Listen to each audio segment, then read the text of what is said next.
Hello! Today in our Biblical Buffet we are continuing with our series on Songs of Moses, and today we will be in Deuteronomy chapter 32, mostly from verse 1 to 47.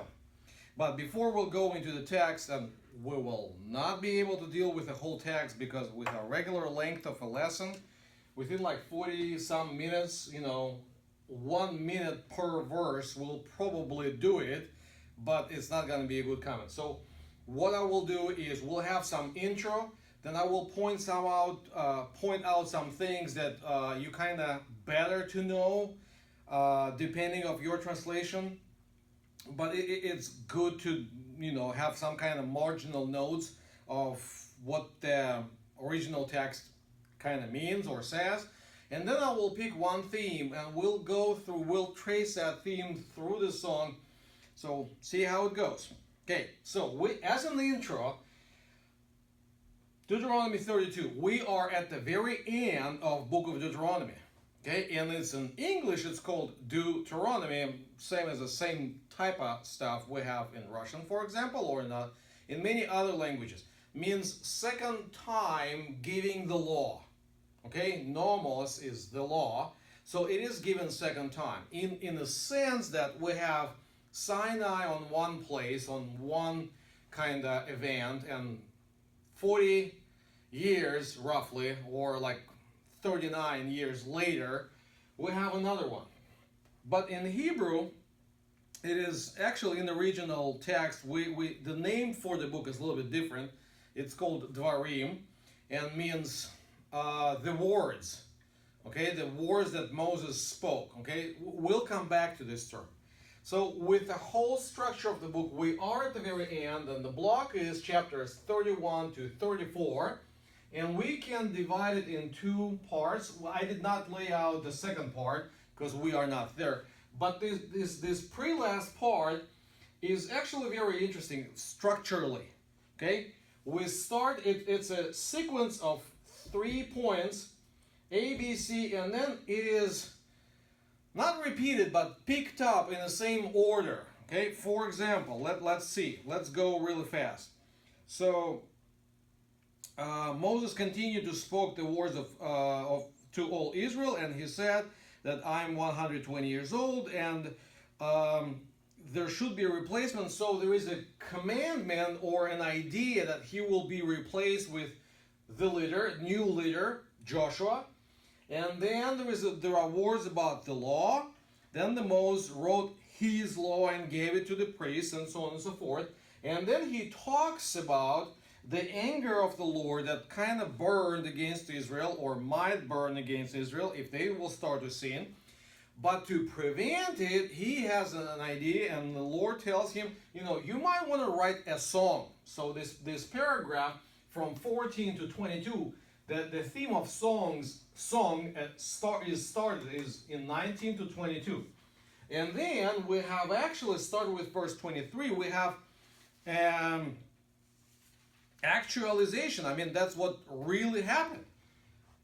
Joshua is commissioned, okay, 23. And the Lord commissioned Joshua, son of Nun, and that be strong and courageous, and so on and so forth. Then we have a book of law placed beside or next to the Ark of the Covenant. And then with verse 30 in chapter 31, then Moses spoke the words of this song until they were finished in the ears of assembly of Israel. And here we go. Starting with verse 1, we have the text of the song. That's kind of like our structural thing. Just for you to remember, again, it is the very end of the wilderness travel. We are at the bank of Jordan. People are ready to cross the river. And as they cross Red Sea, we've seen it in our first episode, the episode that we started, the Song of Moses by the Sea of Reeds or Red Sea. They crossed it on dry ground.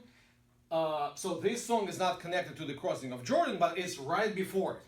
And it's kind of like very interesting how all of that played out. So couple things concerning what I said is marginal notes. For example, so we'll go through the whole song. I will pick up, here and there, just give some ideas. Give ear, verse 1. Give ear, O heavens, and I will speak, and let the earth hear the words of my mouth. So we have heavens and earth in the very beginning, and almost like that, we will have heavens in the very last verse, but instead of earth, we will have land, which is actually soil. That word that we have in Genesis 2:7, where God creates man, Adam, out of dust of the earth, dust of Adamah, of soil. Okay? So in the very beginning and at the very end, we have this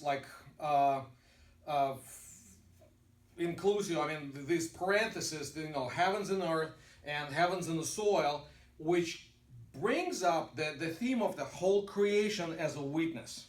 And we've seen them, these kind of themes, very much in Isaiah. We have a whole playlist in our channel. You might want to look for that. The whole playlist of, about 15 probably videos, 10 plus for sure, on Isaiah. So especially the last one, like in chapter 65 and chapter 66, that's where Isaiah picks up this theme.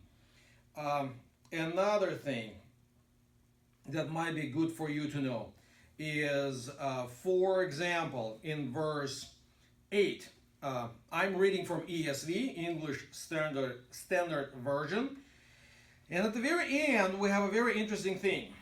When the Most High gave to the nation their inheritance, when he divided mankind, he fixed the borders of the people according to the number of the sons of God. That's what in the ESV. If you go into original text, it's actually according to the sons of Israel. Okay, so I don't know why they chose word God, sons of God here, while in regular text it says sons of Israel. And we need to know that it actually plays double importance role in the whole scripture. One of them is in Genesis. Let me use another color, because my director told me it is not colorful enough. And then we'll have, so in Genesis 10 and 11, in chapters 10 and 11, there is a theological agreement that we have so-called 70 nations. Okay, so after the flood, and flood we have in chapter 6 to 9, so after the flood, when Noah with his 3 sons spread all over the earth, they ended up with 70 nations. The thing is, when we enter into when Israelite enters into Egypt, and we have it in Exodus 1:5, we have with Jacob, and Joseph already is in Egypt, we have 70 people. There are more connections with that. So it looks like Moses is picking up, and scripture develops this idea that we have 70 people that kind of represents 70 nations. On the other hand, and we have it in, for example, in the 1 Peter, we have this quotation from Exodus that you are a priestly nation, okay, or kingly priests. So kingly priests worshiping for who or on whose behalf. So it looks like we have a nation of priests who, not necessarily all of them are ministering as a priest at the sanctuary, but as a nation, they represent other nations in front of Yahweh, in front of God. Okay, so in behalf of 70 nations, that's what they need to. That's what they need to do. They need to pray for the nations. They need to witness to them. They need to bring them And again, with a parallel to book of Isaiah, in chapter 2 we have this wonderful idea that people will start to flow toward Mountain Zion, okay? Because that's where the word is, that's where Torah or teaching is, okay? So that's another thing that you might want to have on your marginal notes. There is another thing, very interesting textual thing. In verse 11, so this is verse 9. I'm sorry, verse 8. In verse 11, we have a very rare word, or we have a form of a word with a rare root, okay? Like an eagle, when it talks about God, so like an eagle that steers up its nest, that flutters over its youth or its young, spreading out his wings, catching them, these young guys, bearing them on his pinions, and so on and so forth. So this fluttering thing is actually, so verse 11, we have in ESV again. Is the same, not word, same root, and therefore same idea behind it as in Genesis 1:2, what we have in the beginning. God created the heavens and the earth. And the earth was formless and void, and the Spirit of God was hovering over the deeps of the water. So that's the connection. So like in the very beginning of creation, God's Spirit was hovering over the prime form of creation. Same way God formed the nation of Israel, or formed nation out of sons of Israel. Okay, so they do not have a form yet, but they got the form, they got the feeling, so they were ranked properly, they were encamped properly, they given the number, so we ended up with about 600,000 people.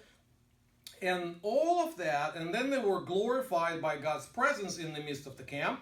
And all of that happened because the God was fluttering over them like an eagle. Okay?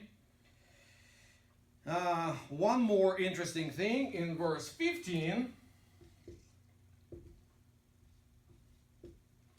We have this name, Jeshurun, or Yeshurun.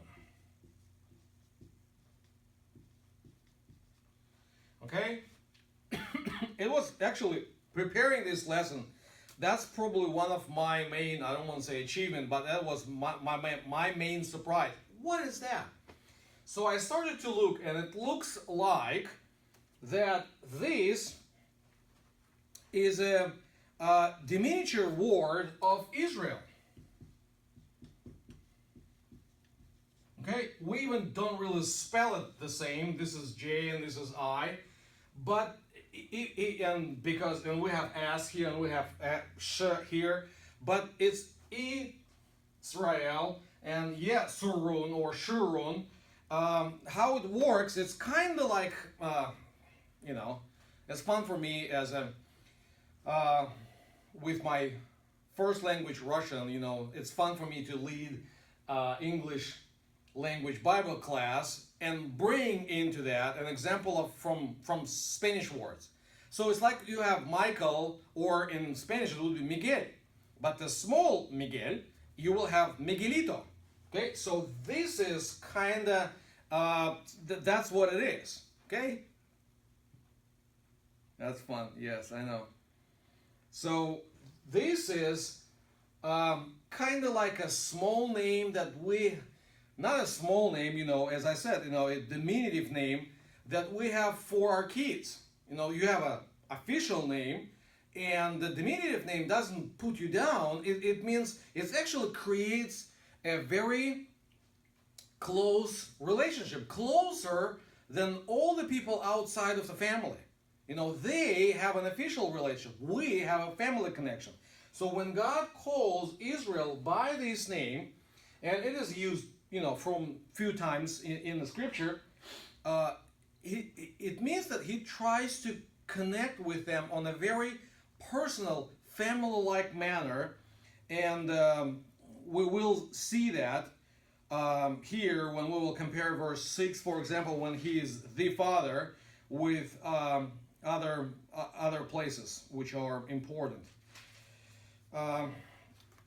What else I wanted to point out? There is one more. There are a few more things that we need to say probably. You might want to notice in verse 39, for example, and we probably will conclude with our textual notes, is when he says, God says, I, even I am He. So I am the one who, and there is no God beside me. I'm the one who kill and makes alive. Wound, and then heal. Okay? And so it's not, we need to see the order. He's not giving the birth, as we're kind of aware of that, and then kills. But he is even responsible for death, but then he makes alive. There is a place for wounds in our life, and God is willing to take responsibility for that. But the reason he wants to take responsibility for that is because after that, he heals. So we need to see this movement of death, and I bet you know where I'm going to, and resurrection. Okay? So it is not going downhill. It is, even if we'll go down, there is a place and the moment where he brings us up, back to life, because he is, as we talked many times, Yahweh means the living one. So he is for life all the time. I guess with this in mind, we'll go to the main part of our lesson. And the thing is, what I wanted to do is see how the theme of the rock is used throughout this song. So we can call it the Song of Moses, and it's not only us, it's probably some other places it is called the Song of Moses. With all of that, we also can call it the Song of the Rock. Okay? There are actually a couple words which are used here for the rock. There is one more word which comes once, but most of the time it's the same word. And let's see how it goes. Okay? Start with verse 4. First time we see it over there. And we probably need to cover that block from 4 to 7.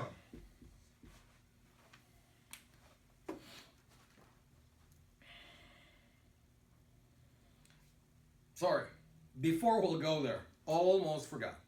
As I promised, we need to talk about the Hebrew name of the book. In the very beginning of the song, Moses says, "Give ear, O heaven, and I will speak, and let the earth hear the words of my mouth." The thing is, when we hear this kind of stuff, and we talked about that a little bit when we talked about Song by the Sea, Moses starts to sing. And it is not surprising that, assume he had a stuttering, sometimes people who have stuttering, they do sing. And actually that's singing rhythm helps them to overcome stuttering. But regular speech and using this word combination, it's very difficult.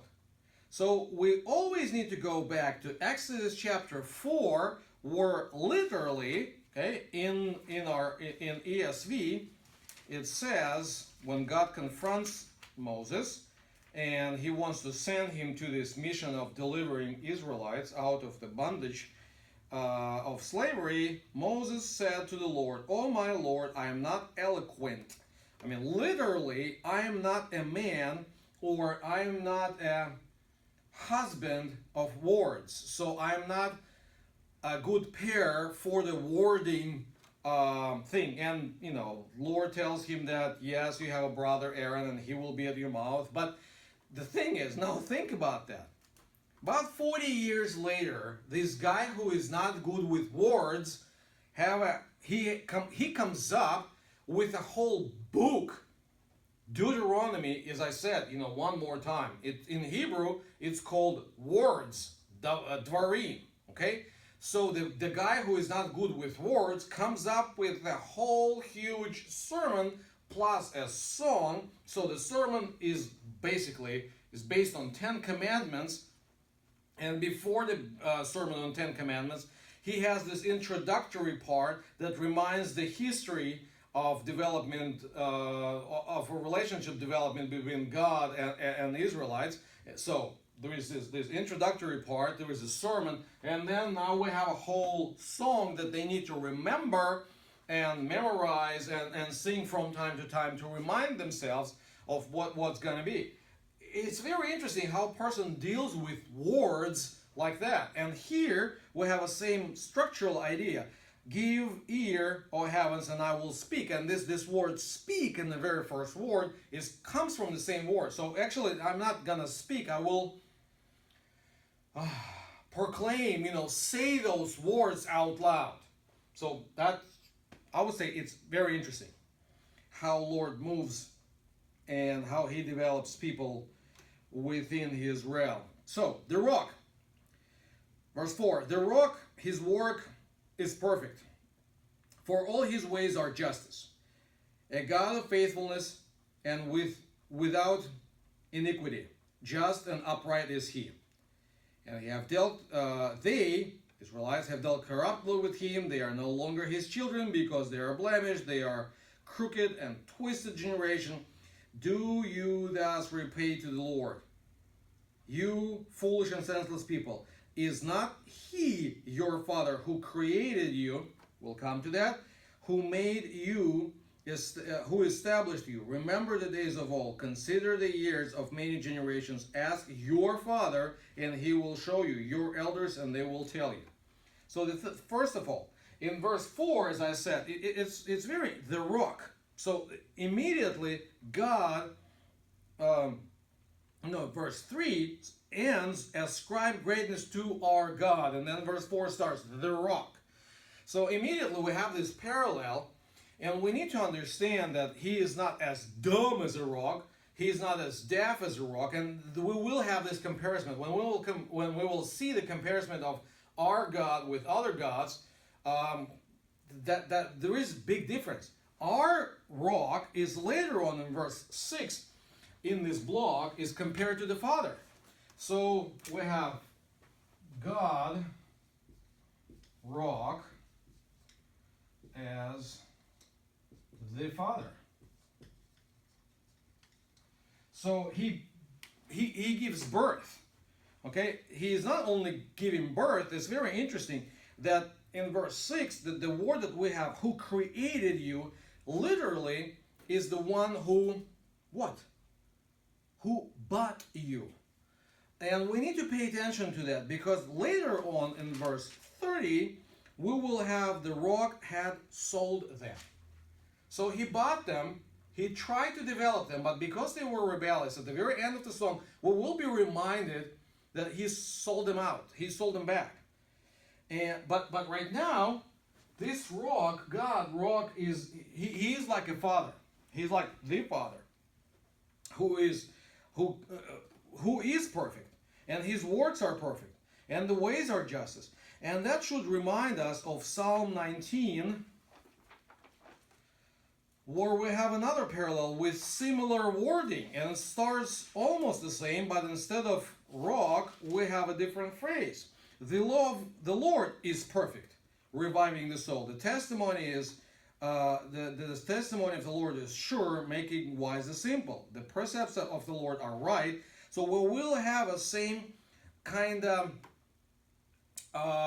attributes: perfect, right, just, true, and so on and so forth. So when we need to, as I said, we need to compare it with Psalm, or okay, let me use a different sign. Psalm 19, verses 7 to 11, I believe. Yes. Very easy to remember. 7-11, okay, this kind of stuff. So, yes, he is like a father, and his ways are perfect. And what happened later is, in the second time, when we will see the theme of rock picked up, he will be the one who is like a nurturing one, who will, he didn't only begot them, he didn't only gave them birth or created them or bought them, he also took care of them. In the second block, we need to pay attention, is verses from 10 to 14.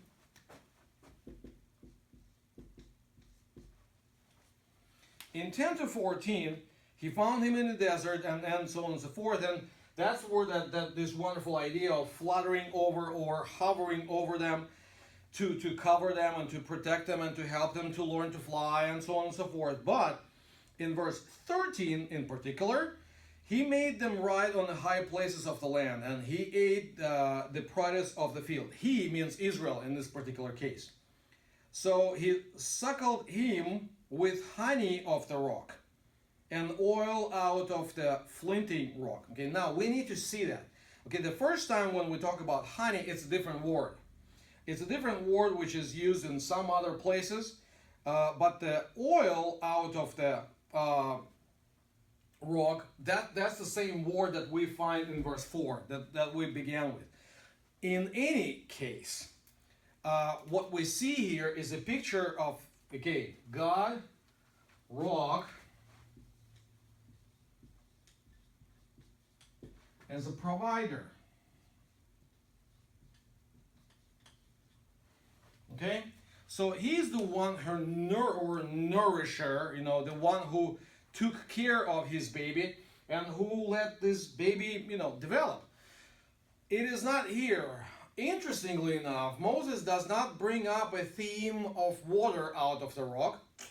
Probably he had some personal reasons not to do it, because the last time he kind of screwed it up. Instead of talking to the rock, he hit it twice. And we have this story in Numbers 21. But we need to pay attention to that. Actually, these three songs that we've been dealing with, which are in the desert, Exodus 15, Numbers 21 or 22, whatever we had last time, and Deuteronomy 32. First one, we are passing through waters on the dry land, and then Moses sings a song. Then the other one, in Numbers, we see people of Israel, and I bet Moses was with them. They sing around a well, and we talked about that. There is a chance that the well, as we have in the letter of Hebrews, the well was not a thing that they really dug, but that was that rock that provided water. But right now, at this moment in Numbers, they stretched their staffs and they stretched their scepters toward the rock, and finally the rock delivered water, and that was kind of very interesting and very fascinating. And now we are addressing this rock with other attributes. And then further, the problem is that this Yeshurun, this kind of child Israel, nice, boy, that God loves to play with and to care of and provide for, turns around and turns away from the rock. And verse 15, but Yeshurun grew fat and kicked, he grew fat, stout, and sleek, and he forsook God who made him, and he scoffed at the rock of his salvation. So in verse 15, we have rock of salvation. And there are two things about that. First of all, on one hand, we do not see troubles yet. But right now already we see that this rock is called the rock of salvation. So even in the development of the book, that means God did not only provide, but He defended. He took care to the point of rescuing and saving moments in the life of Israel. But unfortunately, that's the rock was rejected. Not even provider, not necessarily as a father, but what they really deserved is the rock of salvation. And as a result, as we have in Romans chapter 1, God gave them to their own whatever lusts and their own desires. What happens is if after that we have a development of what will happen with Israel if they will abandon God. And as the end, up to the point of verse 30 and 31, here we start to compare our God with other gods. And what it starts with is not only Israel is under curses or famine or disasters or sicknesses, it's even up to the point of almost elimination. Other people come and chase them away.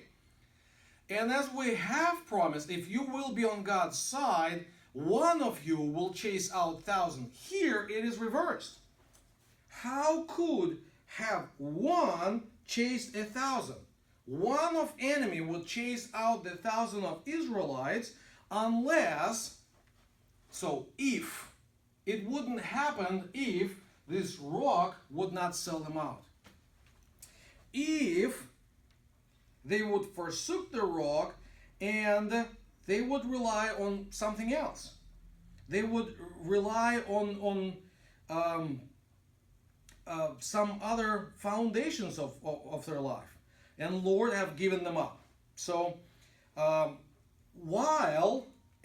that's kind of like a serious theological crisis for Moses and those then later on for those who would repeat these words. How could it happen? Because their rocks, their things are not the rock. They are not even close enough to being strong and to be protective. Okay, see the verse 31. Their rock is not our rock. Our enemies are by themselves. So really they have no foundation, but yet they are able to chase Israelites as one chasing the 1,000. And this is terrible, and this leads us to, okay, so he sold them. So what it leads us to the very last point in verse 37 is he addresses them back. At this down point, at this lowest moment, in the sense of their relationship, he addresses them and challenges them. Where are their gods? Or where are your present gods? The rocks in which they took refuge. Because the thing is, there is only one rock you can take refuge in. It's the living God. Okay? It's that rock that gave water through the desert. As I said, we have this wonderful idea in the letter to Hebrews. Where are they? Because in reality, they are just rocks. They are just pebbles. And that's where we need to bring a comparison, very interesting comparison, into this conversation. If we'll go to Psalm 115, and I mentioned it more than once, and it's kind of worthwhile to remind ourselves. In Psalm 115, we have this wonderful testimony of Scripture, how much our God differs from all the idols. Okay? Psalm 115, verses 4 through 8. Their idols are silver and gold, the work of human hands. They have mouths, but they do not speak, eyes, but they do not see.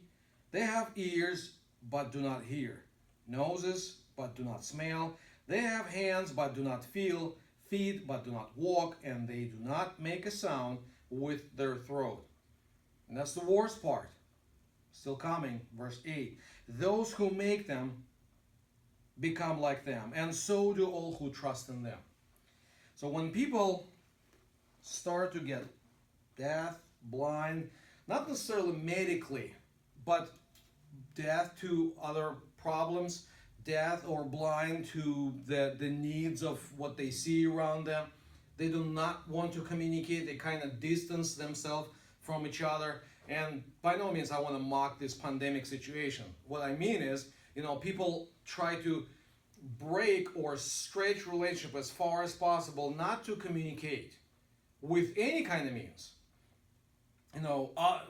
Unlike what we have in our church setting, even though we cannot see each other face to face, we do have means, and we use all our means. Facebook streaming, YouTube channel, anything to get closer, commenting, calling each other, texting each other, and so on and so forth. But unlike that, people who trust in idols, they kind of separate themselves from each other, and this is sad. Because at the very end, all of these gods, and idols are failing. At the end, the people who trust in them are on their own and by themselves, totally, completely lonely. If you remember the crucial, pivotal point in the story of prodigal son, let us jump there for 1 second. In the Gospel of Luke in chapter 15. Where is the prodigal son when he when something clicks inside of him? Okay? But when, Luke chapter 15, verses 16 and 17. And he was longing to be fed with the pods that the pigs ate, but no one gave him anything. So he is completely alone. But when he came to himself and said, how many of my father's hired servants have more than enough bread, and I perish here with hunger? I will arise and go, and so on and so forth. So this is the lowest point.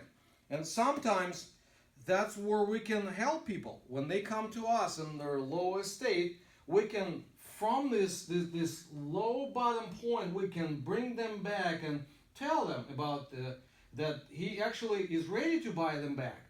He is the rock of salvation. He is the one who will provide, and he is ready to have as close relationship as the Father with giving us our nicknames. So the relationship are so close and so wonderful. And I hope with this we will conclude our lesson, and I hope it will be a good blessing for you for next week till we see each other again. Stay blessed.